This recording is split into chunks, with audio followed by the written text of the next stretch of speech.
We need to have our head on straight. We need to think about what decisions we're letting AI make and what tools we're giving it access to. So we're kind of at this funny point right now where it's great because we've got lots and lots of human legacy data that's not had any AI input whatsoever. But from now onwards, it's all mixed and murky. We wanted robots to, do like the dishes and stuff to free us up to, make art, but instead we've got robots that make art and still got to do dishes.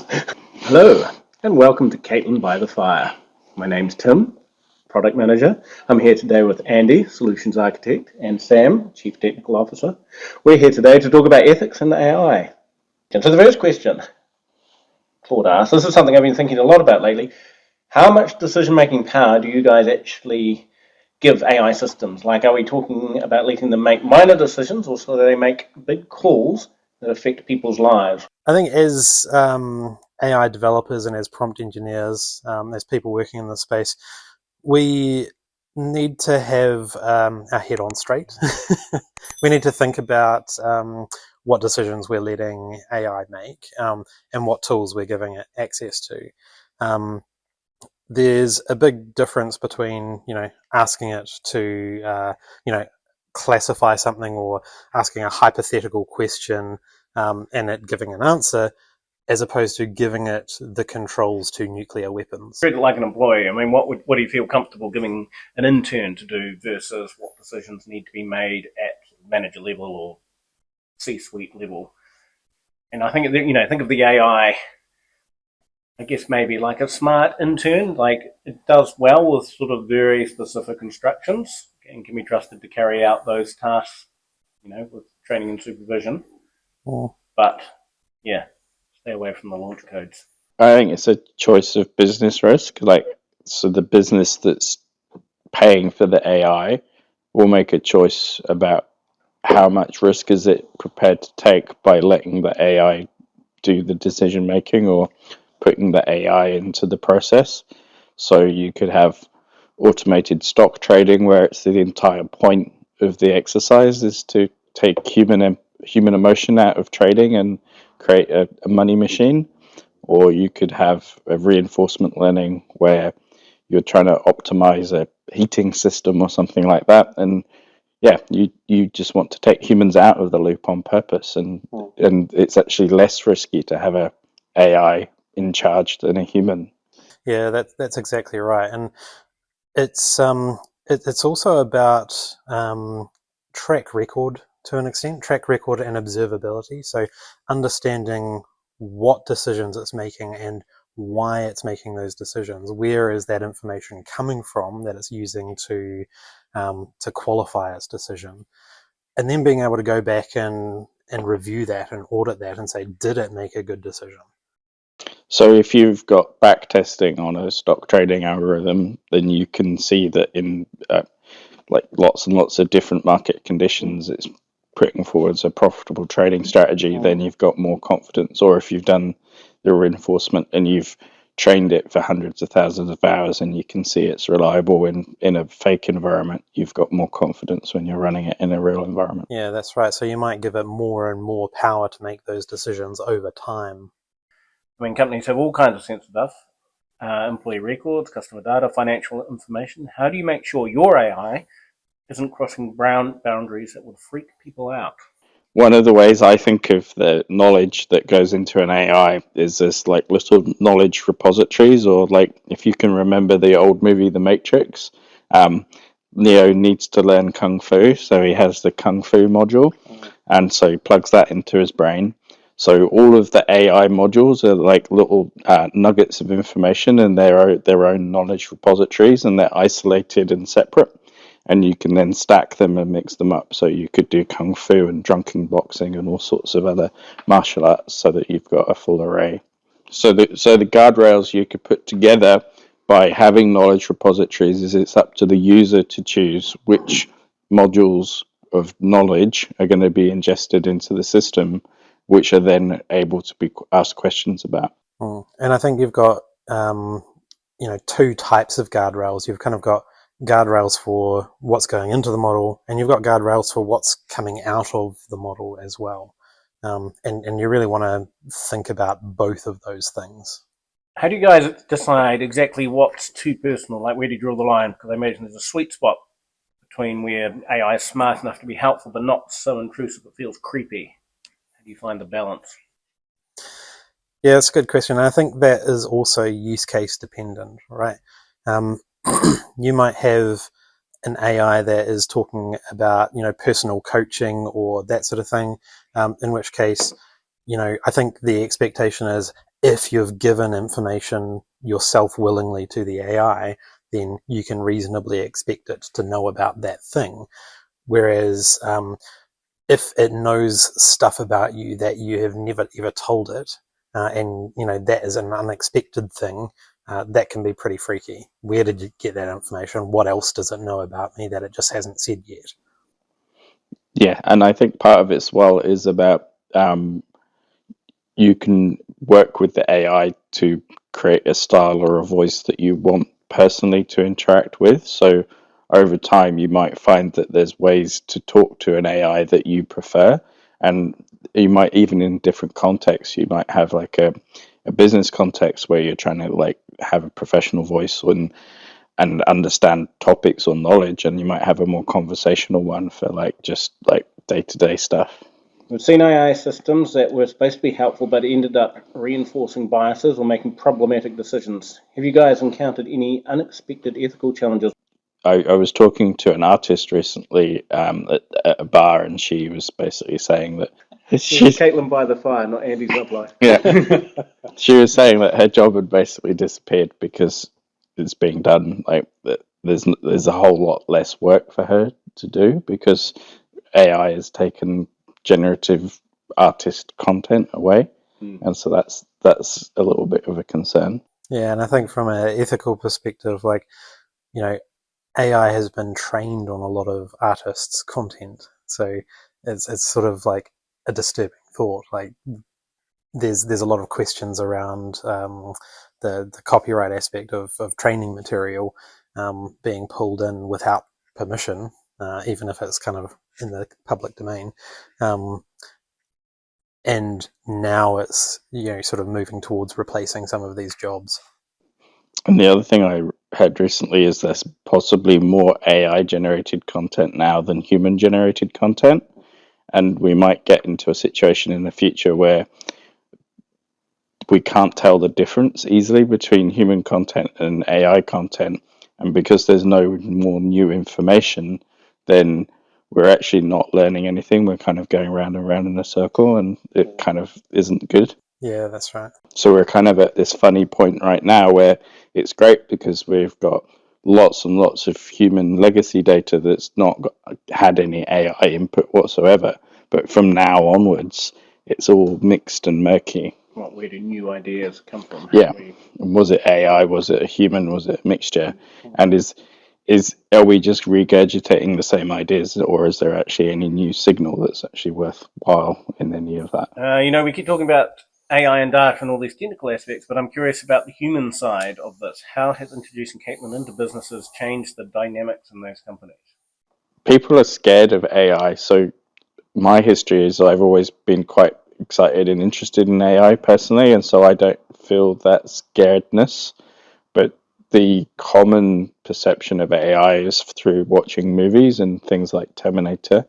So I think the general public is quite scared of artificial intelligence, and so the adoption is possibly slower than people might think. Yeah, I think there's probably three types of people. There's like people who are really excited about the possibilities and are like all in, all guns blazing, and they like start using it and they're like, oh, this is changing everything, this is fantastic. There's people who are sort of watching the people who are kind of generally optimistic or enthusiastic about it, and they're like, okay, yeah, that's cool, looks like you're having a good time with that, looks like it's working well, maybe I'll give it a go. And then there's people like you said. Well, and then I think there's actually an even bigger group of people who are the people who don't even know that it's happening. So because we live in the world of AI and it's moving so fast, we're aware of that moving fast.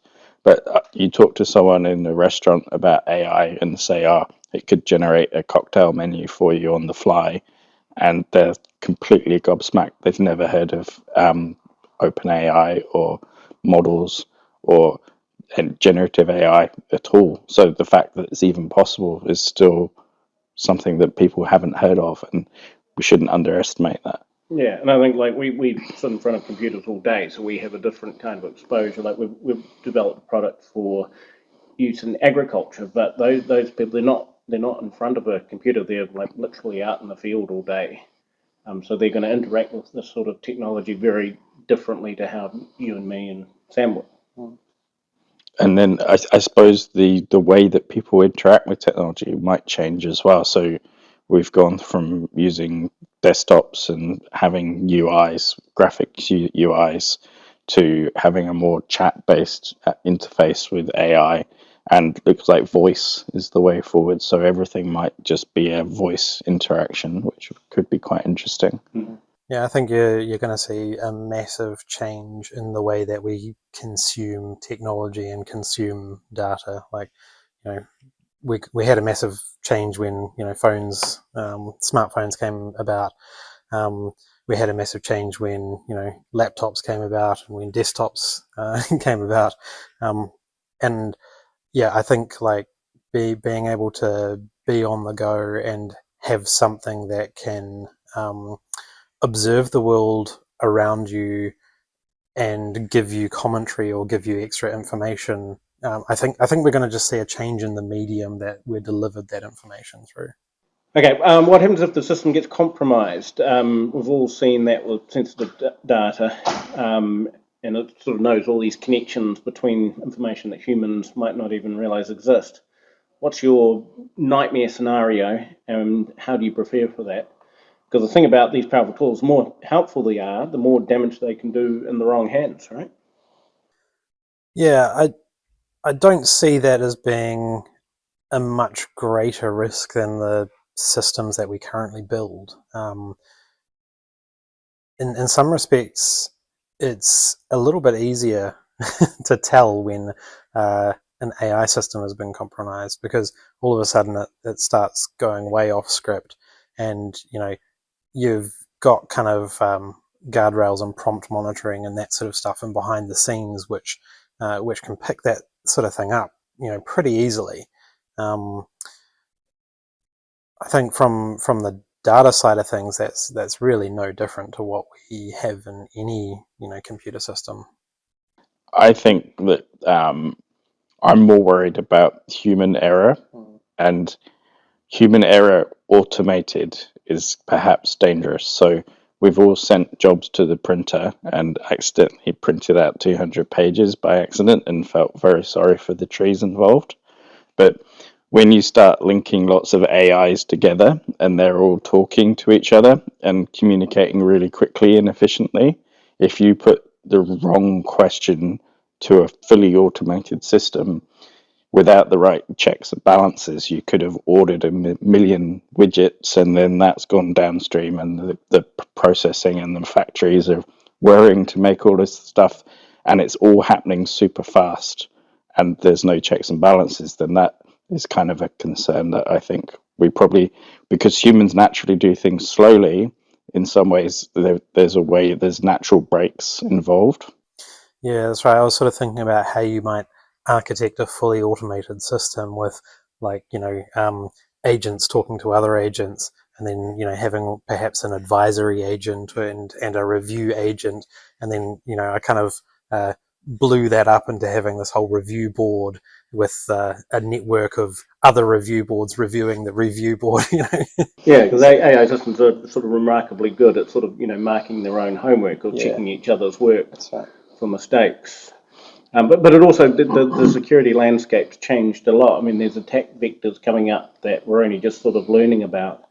Like the one you're talking about the other day, people were doing more multimodal stuff. But what if someone sort of puts a prompt injection inside a document or puts something in there, and then that information gets sucked into our system? How do you protect against that? And then there's actually using AI for red teaming, so you can prompt an AI to teach it all of the intricacies of a Linux operating system or some API, and if you teach it in detail about the intricacies of how that system works, and you prompt it in the right way, you can ask for 0 days or ways to find malicious things that you could do to that API or to talk to that system. And so that's both good and bad, because you could use that if you're malicious, or if you're trying to defend, then you can use that to automatically test your software before it's put into production and make sure there aren't any problems. So it's kind of a double-edged sword in that respect. Yeah, I think from my perspective, one of the really key things to do to protect systems is to make sure that you're monitoring and reviewing output. So, have a system that can review what's being sent, what responses are being generated by the models, and flag suspicious ones, flag things that are off topic. They, flag them up for human review. Also, I think if you're looking at bad things that could be done with AI, I think the combination of a language model that can talk in a persuasive voice with some of the latest audio processing where you can get it to impersonate someone's voice, that feels quite dangerous to me. So we're all aware of phishing attacks, but if the phishing attack is coming from a voice that sounds identical to your mum, then that's quite scary. Yeah, well, there's already been some pretty major stories about that sort of thing. There was one, I recall, a UK firm where a video call with deepfakes, where the CFO got on the phone or got on a Zoom call with an employee and actually, convinced them to make a $2 million transfer. This is coming from the CFO, but it was actually a deep fake in a video call. And it was just like a short video call, but how do you trust that's how do you trust that you're talking to the right person now? Well, I think in general, if you look at that, it's not really that's not an AI problem. That's a society problem that we've had all the time. Is like, how do you trust anything? And so we just need to get better at like making sure that we trust the right things and have critical thinking skills to actually work out, is it a sensible thing that's being asked of, and does it make sense, and those things. I think this question is kind of similar to the one we asked. Are we talking about AI that will eventually be making autonomous decisions with minimal human oversight, or do you see it always remaining more of a tool that augments human decision making rather than replacing it? I think it's already being used completely autonomously, and more so. Yeah, I think Elon is just about to launch his self-driving robo-taxis in, was it California?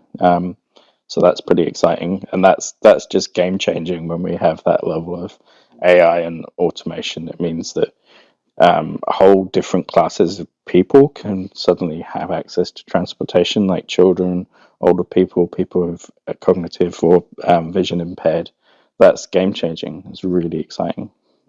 Yeah, I know everybody's always saying like we wanted robots to do like the dishes and stuff to free us up to make art, but instead we've got robots that make art and still got to do dishes.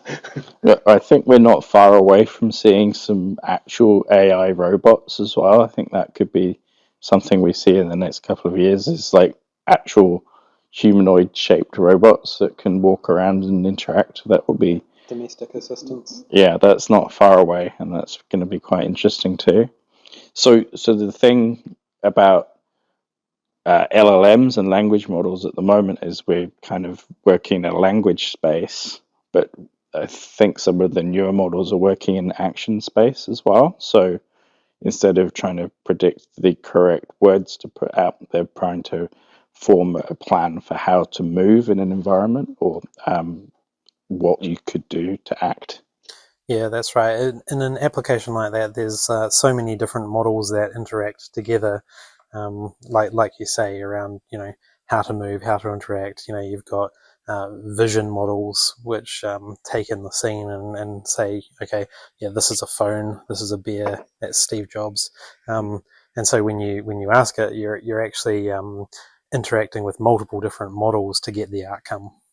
Yeah, so that's going to take autonomous to a whole different level, and so instead of just having a conversation with AI, you'll actually be able to interact with an AI.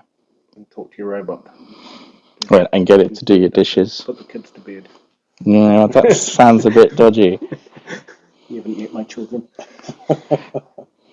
Do you guys ever worry about how these AI systems might change our relationship with truth and reality? What I mean is, when people start relying on AI for insights and answers, they're essentially putting their trust in these systems to interpret reality for them. Yeah, I think that is a big concern, because you get AI systems like ChatGPT or Claude, which they give you an answer, but you have no visibility into where that answer has come from and what's kind of behind that. I think solutions like Perplexity, where they link you off and show you, what sources have contributed to that answer, are really important. So being able to dive in and see, where the data or where the reasoning has come from is kind of a counter to that. Yeah, well, if nothing else, these systems are extremely good at sounding very convincing. Yeah, and the other thing is, you don't have to always use it for answer seeking. You can switch around the way you use it. So instead of asking for the answer, you can ask it to interview you on a topic like we're doing now, and then you provide the answers to it, and it can provide critical insights and feedback on the answers you've given, and that provides a different way of learning or of interacting that's not the obvious kind of just give me the answer right now. Okay, thank you for joining us at Caitlin by the Fire. We'll see you next week. Thanks very much, everyone. Cheers.